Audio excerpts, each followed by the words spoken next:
UDF സർക്കാർ അധികാരത്തിൽ വന്നാൽ പെൻഷൻ വർദ്ധിപ്പിക്കുന്നത് 3000 രൂപയായി വർദ്ധിപ്പിക്കുമെന്നെല്ലാം പറഞ്ഞിരുന്നു.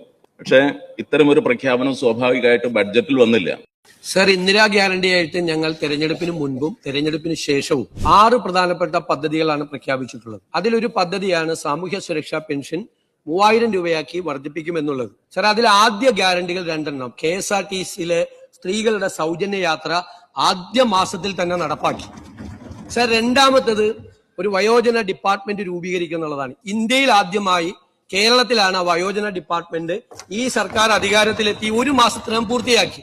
അതുപോലുള്ളൊരു വാഗ്ദാനമാണ് തീർച്ചയായിട്ടും. എന്തായാലും കഴിഞ്ഞ സർക്കാരിന്റെ കാലത്ത് 1600 രൂപയുടെ പെൻഷൻ 2500 രൂപയാക്കി വർദ്ധിപ്പിക്കും എന്നൊരു വാഗ്ദാനം ഉണ്ടായിരുന്നു. സാർ, അത് ആദ്യത്തെ 4.25 വർഷക്കാലം 1600 രൂപയിൽ നിന്ന് 1 രൂപ കൂട്ടിയില്ല. 4.25 വർഷമായപ്പോൾ തെരഞ്ഞെടുപ്പിന്റെ തൊട്ട് തലയാഴ്ചയാണ് 1600 രൂപ 2000 രൂപയാക്കി വർദ്ധിപ്പിച്ചത്.